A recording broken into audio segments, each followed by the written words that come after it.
Nobody can stop this flow. Hallelujah. Hallelujah. Hallelujah. Hallelujah. ఈ యేసు రక్తం గురించి ఈరోజు మనం ప్రార్థన చేసుకోబోతున్నాము. దాని గురించి మొట్టమొదటిగా మన హృదయాలను సిద్ధపరచుకుందాం.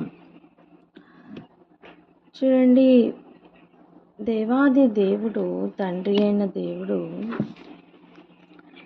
తన రక్తమైన ప్రాణానికి ప్రాణం అని చెప్తామే, తన రక్తమైన యేసయ్యను భూమి మీదకి మన గురించి పంపించారు. మనం ఎప్పుడు కూడా ఇలా చెప్తూ ఉంటాం, యేసు రక్తమే జయం అంటాం, యేసు రక్తమే జయం అంటాం. దేని మీద జయం పొందుకుంది ఆ రక్తం అంటే, ఆ రక్తంలో ఉన్న పరిశుద్ధత అపవిత్రత మీద నుండి జయం పొందుకుంది. ఆ రక్తం ఎంతగా అంటే ప్రతి పాపమును దోషమును కూడా కడగగలిగిన నిర్దోషమైన రక్తంగా నిలబడింది. భూమి మీద పాపములను క్షమించడానికి మనుష్య కుమారునికి మాత్రం అధికారం ఇవ్వబడింది అని చెప్పితే, అక్కడ శాస్త్రులు పరిసయ్యులకు కోపం వచ్చినట్టుగా చూస్తున్నాం. ఆలోచించండి, పాపములు దోషములు పరిహరించబడుతున్నాయి అన్నప్పుడు సహోదరులకు ఏమనిపించాలి? సంతోషం అనిపించాలి. చెప్పండి, ఏమనిపించాలి? సంతోషం అనిపించాలి. కానీ ఇక్కడ ఏం జరుగుతుంది? వారికి కోపం వస్తుంది. అక్కడే మనకు అర్థమవుతుంది మీరు ఏకాత్మలో ఉన్నారా లేదా అని. ఒక మేలు జరగడానికే దేవుడు తన కుమారుని యొక్క రక్తమును చిందించడానికి ఇష్టపడ్డారు. వధకు ఏర్పడుతున్న గొర్రె అని చదువుతున్న సమయం, వధిస్తున్న సమయం, ఒక తెర వలె లేదా ఒక కర్టెన్కి మధ్యలో స్లిట్ ఇస్తే ఎలాగనో అలా వధించబడుతూ రక్తం చిందిస్తూ, కార్యం అంతా దేనికి? ఇంత గొప్ప కార్యం దేనికోసం? ఈ విషయాలనే మనం ధ్యానిస్తూ ఉన్నాం. మన కొరకు ఒక ప్రధాన యాజకుడు ఉన్నాడని మనం నేర్చుకున్నాం కదా. ఇప్పుడు ఆ రక్తం ఎంత అమూల్యమైన రక్తం అంటే, అది లోకంలో ఉన్న అన్ని పాపాలకు ప్రాయశ్చిత్తం చేయడానికి సరిపడిన రక్తం. హల్లెలూయా.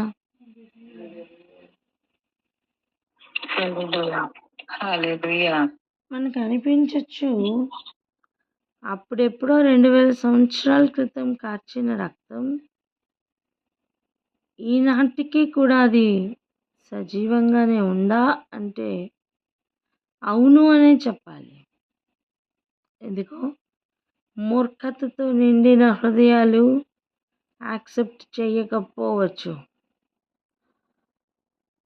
లేదా నీతిమంతుల సభలో పాపులు నిలబడరు కదా. నీతిమంతులుగా తీర్చబడడానికి ఉన్న ఒకే అవకాశం యేసయ్య రక్తం. దానిలో మనం కడుక్కుంటే తప్ప మనం ఆయనకు వారసులు కాలేమండి. యేసు అంటే నాకు ఇష్టం, కానీ నా క్రియలు మార్చుకోను. అబ్బా, ఇలా ఆలోచించినప్పుడు వస్తున్న సమాధానం ఏమై ఉండొచ్చో తెలుసా? నువ్వంటే కూడా నాకు ఇష్టం, ప్రేమ. దేవుడు లోకమును ఎంతో ప్రేమించెను కదా. అట్నుండి కూడా అటువంటి సమాధానమే వస్తే ఎలా ఉంటుంది ఆలోచించండి.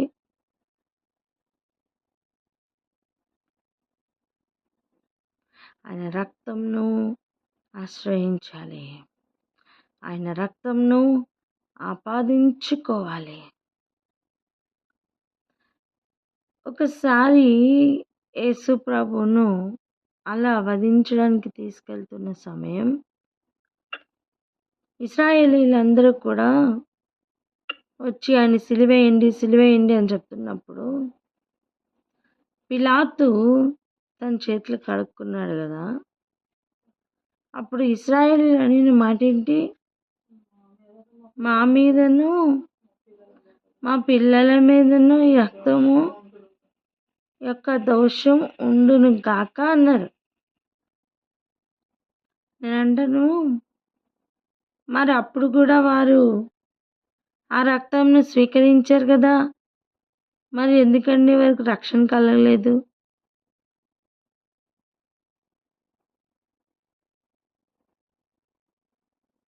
చెప్పండి. ఆపాదించుకోవడం వేరు కదా. మా మీదను మా యొక్క పిల్లల మీదను ఆ రక్తాపరాధం ఆ రక్తం ఉంటుంది అని చెప్తున్నప్పుడు ఆ రక్తంను చిందించిన కారణం బట్టి వచ్చే దోషం మా మీద ఉంటుంది అని వారు వేసుకున్నారు.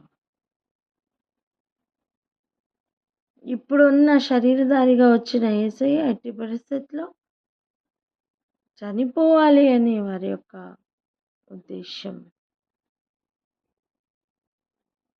ఒకసారి ఆలోచిద్దాం. ఈరోజు ఆయన రక్తాన్ని నువ్వు ఎలా ఆశ్రయిస్తున్నావు?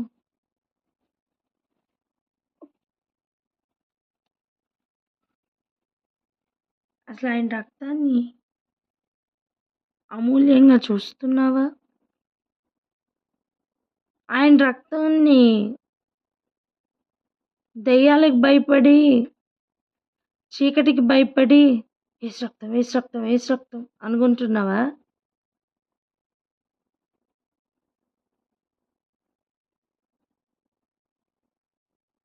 మూడు సిచ్యువేషన్స్ మన ముందు ఉన్నాయి.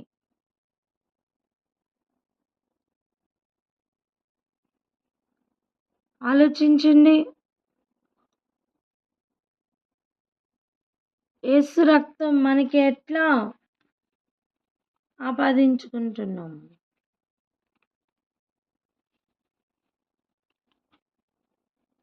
అది ఎంతటి అమూల్యమైన రక్తం. ఆ రక్తం చిందించడానికి యేసయ్య కోసం ఎంత ప్రణాళికలు వేసి భూమి మీదకి యుగముల అంతమందు యేసు ప్రభువుని భూమి మీదకి పంపించారు. ఆయన వచ్చిన నాటి నుండి ఆయనకి తెలుసు కదా, నేను వధింపబడడానికి వచ్చాను భూమి మీదకి అని.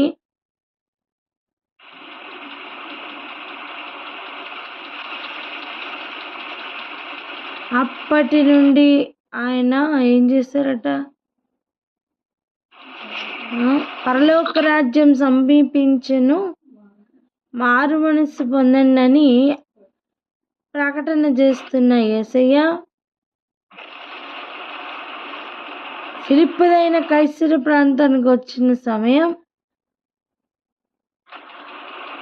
ఇక అప్పటి నుండి మనుష్య కుమారుడు ఎన్ని శ్రమలు పొందబోతున్నారు, ఎలా చనిపోబోతున్నారు, వీటి విషయాలని గురించి ఆయన చెప్పారు.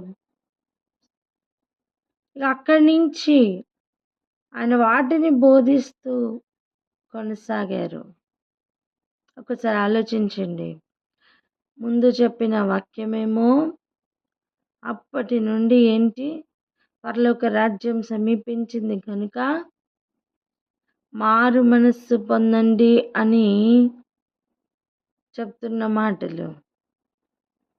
ఇక తర్వాత నుండి చెప్తున్న మాటలు ఆయన వధను గురించిన మాటలు. అంటే ఆ మార్గం గుండా తీసుకుని వెళ్తున్న అనుభవం ఒకసారి ఆలోచించండి.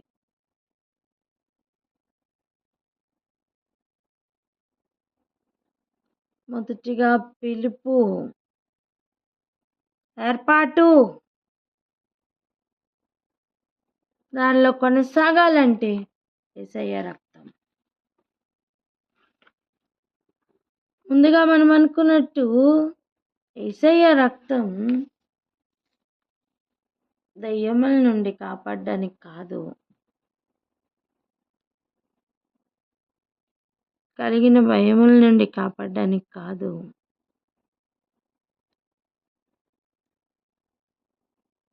మరి దేనికి అంటే తండ్రికి కుమారునికి మధ్య సమాధానం తీసుకురావడానికి. చెప్పండి అన్నమాట.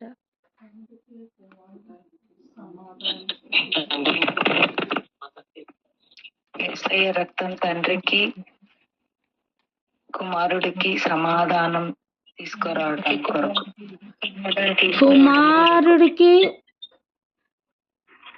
కుమారుడికి తండ్రికి మధ్యన ఉన్న రక్తం. ఎవరా కుమారులు అంటే మనమే. పాపము చేసి దూరమైన మనకు కుమారుని యొక్క రక్తం తండ్రికి మధ్యలో ఉంటుంది.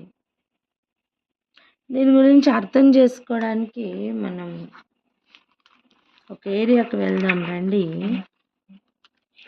హెబ్రీ పత్రిక అయితే తీసి పెట్టండి, కానీ కొలస్సీలకి రాసిన పత్రిక వెళ్దాం.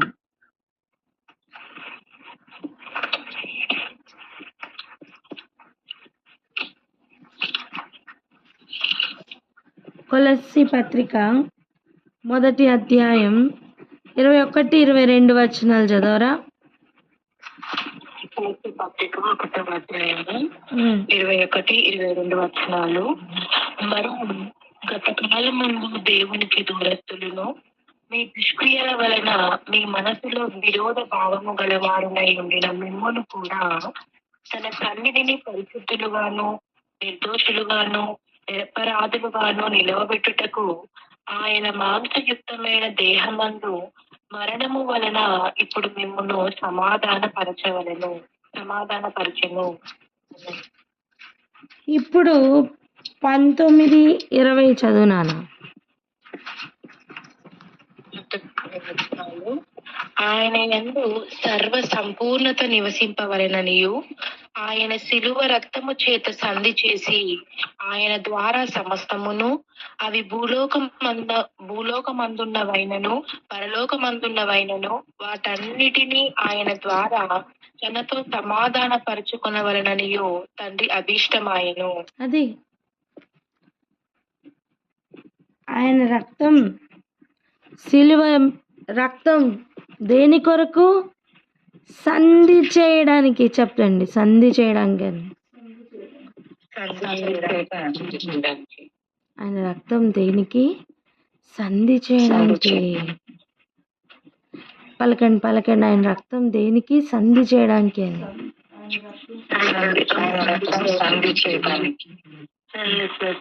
హల్లెలూయా. అండ్ ఆ రక్తం ఎవరికి మధ్యలో నిలబడుతుంది? దేవునికి మనకు. దేవునికి మనకు. అంతేనా? మనకు మాత్రమేనా? అవి భూమి అందున్నవైనను పరలోక ముందున్నవైనను.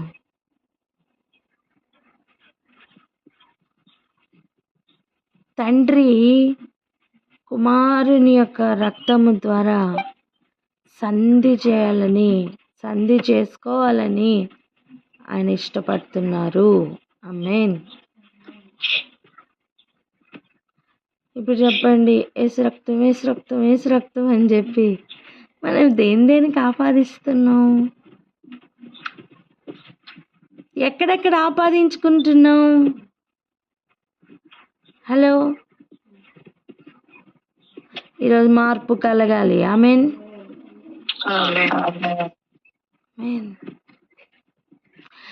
ఒక రెడ్ పెన్ దేని కొరకు వాడతారు చెప్పండి టీచర్స్? కరెక్షన్స్ కి వాడతారు, అంతేనా? ఎవరైనా ఆన్సర్ షీట్ మొత్తం రెడ్ పెన్ తో రాస్తారా?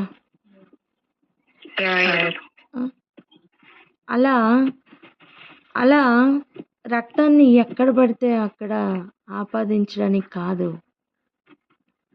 ఆ రక్తం దేనికి అంటే తండ్రికిను మనకిను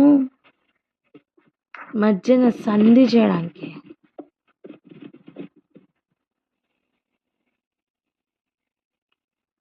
ఆ రక్తంను, దాని విలువను ఈరోజు అర్థం చేసుకుందాం. సరే, రెడ్ పెన్ అన్నా అవైలబుల్గా ఉందనుకుందాం, మరి గ్రీన్ పెన్ దేనికి వాడతారు?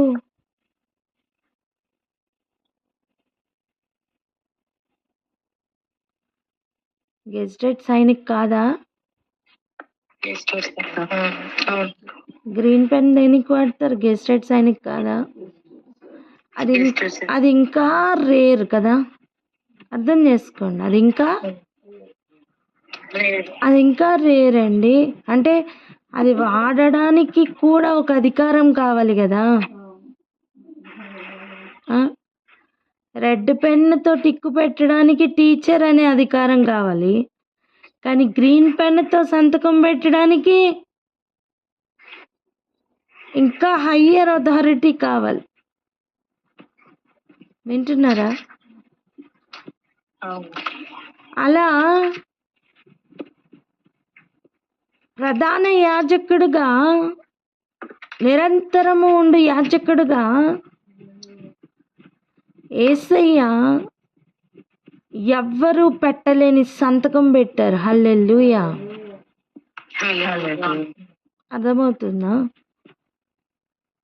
అంటే ఎవ్వరూ ఇంకా చెయ్యలేనిది అనే ఆ ఫీల్ మనలోనికి ఎంటర్ అవ్వాలి. అప్పుడు మాత్రమే క్రీస్తు మనకు ఘనముగా కనబడతారు, యేసయ్య మనకు ఘనముగా కనబడతారు.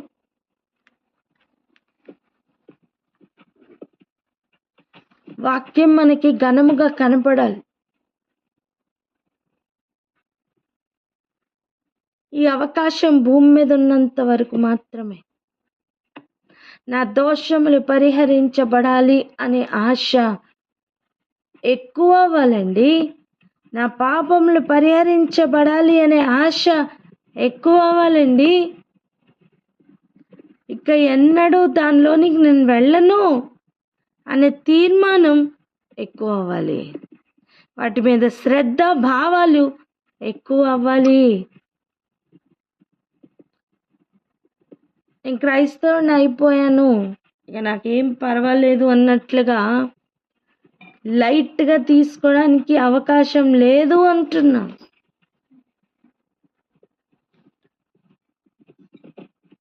యేసు రక్తం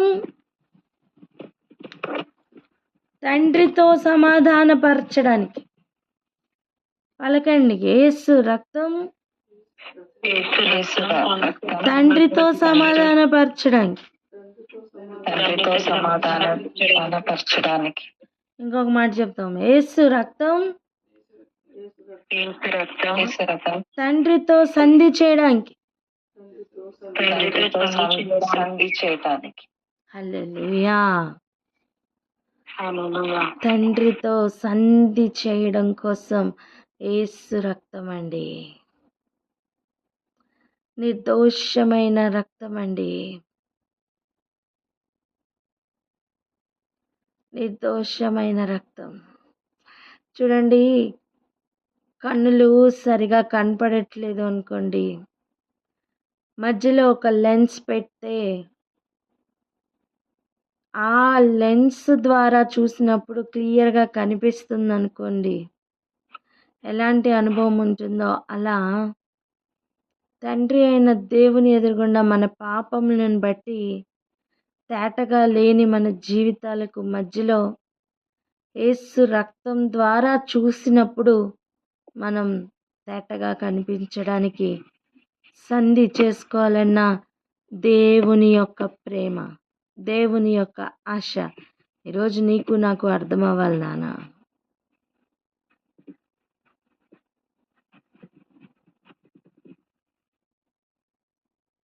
యేసు రక్తం తండ్రికి మనకు మధ్యలో చేస్తున్న గొప్ప కార్యం ఎట్టిదో మనకు అర్థం అవ్వాలి.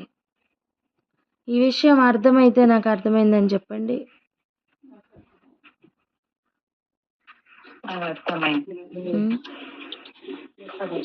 ఈ సత్యం అర్థమైందా? అయితే అయితే యేసు ప్రభు బిడ్డలుగా యేసు ప్రభుని భూమి మీదకి రిప్రజెంట్ చేస్తున్న బిడ్డలుగా మరి మన బుద్ధి కూడా అలాగే ఉండాలి కదా. హలో, ఉండాలి. మన గుణము కూడా అలాగే ఉండాలి కదా. ఏ ఒకసారి ఆలోచించండి.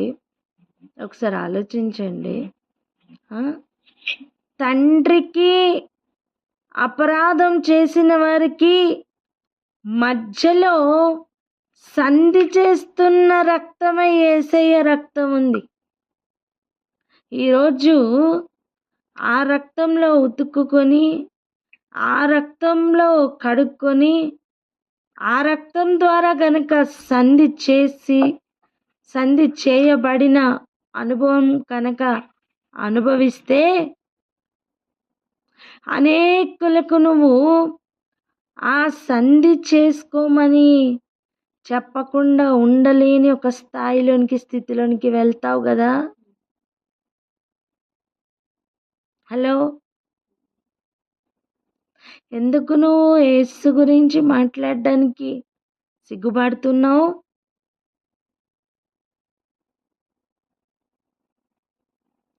ప్రతి పాపమును పరిహరించగలిగిన, సంధి చేయగలిగిన, దోషమును పరిహరించి తండ్రి సన్నిధిలో యోగ్యునిగా నిలబెట్టాలనుకుంటున్న రక్తం యొక్క శ్రేష్టత ఈరోజు నువ్వు నేను గ్రహిస్తే ఆయన గురించి చెప్పకుండా ఉండలేం.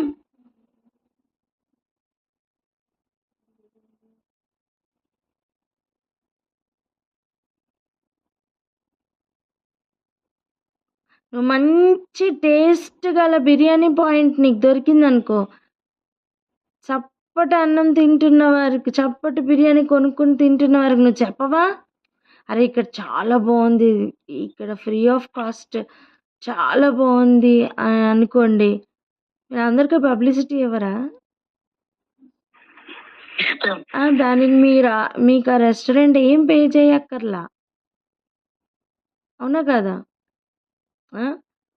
ఒక చీర చాలా బాగుంది అనుకోండి అండ్ ఫ్రీ ఆఫ్ కాస్ట్ ఇస్తున్నారు అనుకోండి, అసలు పట్టు సిల్క్ అంటే అలాంటి పట్టు అనుకోండి, మీరు ఫ్రీ ఆఫ్ కాస్ట్ పబ్లిసిటీ ఇవ్వరా? ఇస్తారా ఇవ్వరా చెప్పండి. మరి అమూల్యమైన రక్తం, ఒక రెడ్ పెన్ గ్రీన్ పెన్ కంటే కూడా అమూల్యమైనది, మానవులు ఎవ్వరూ కూడా పెట్టలేని ఒక సంతకం వంటి అంత హయ్యర్ స్టాండర్డ్ కలిగిన రక్తం, తండ్రితో సంధి చేయగలిగిన ఏకైక రక్తం, మన ప్రతి పాపం నుండి, దోషం నుండి కడగగలిగిన అధికారం కలిగిన రక్తం క్రియ చేస్తున్నప్పుడు సమయం కొద్దిగానే ఉంది కదా, నువ్వు నేను ఎందుకు చెప్పట్లేదు?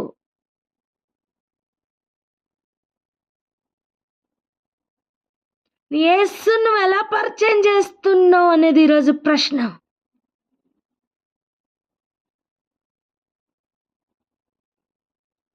వద్దకు ఏర్పడిన గొర్రెపిల్లగా వధించబడి రక్తం చిందించి చేస్తున్న గొప్ప కార్యం ఏంటో తెలుసా? ప్రతి దోషమును పరిహరించడానికి ఎవరు సమీపించలేని పరిశుద్ధ స్థలంలో ఆయనే మనందరి కొరకు ప్రవేశించారు కదా.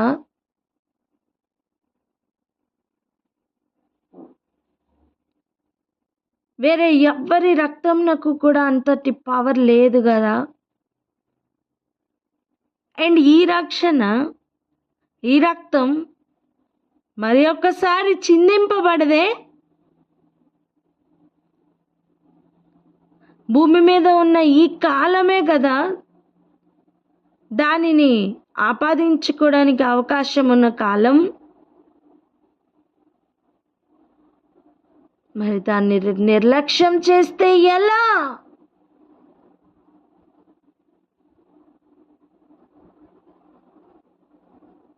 యేసయ్య అంటారు, నాతో కలిసి సమకూర్చువాడు ఉన్నారు, చెదరగొట్టువారు ఉన్నారు.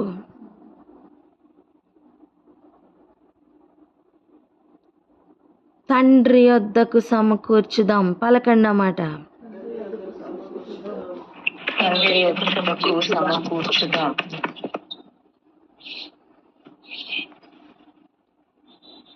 ఆచారాల యొద్దకు కాదండి, ఆచారాల యొద్దకు కాదండి.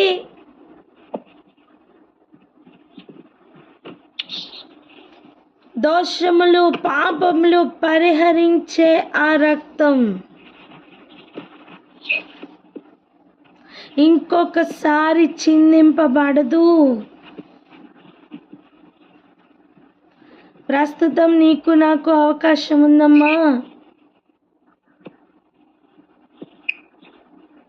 ఈ సమయం ఎంత ఉంటుందో తెలియదు కదా.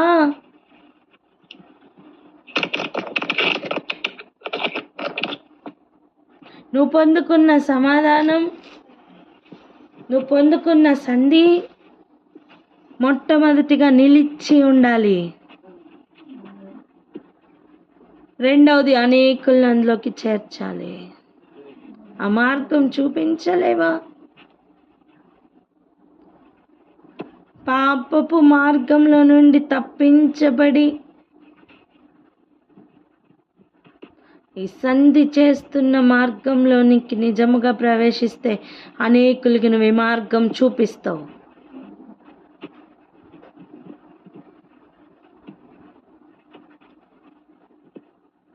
ఈరోజు ఆయన రక్తం ద్వారా ఆయన చేసుకోవాలనుకున్న సంధిని అర్థం చేసుకుందాం. మన హృదయాలు వాటిని గ్రహించినట్లుగా మన ప్రార్థనలోకి వెళ్దాం అక్క.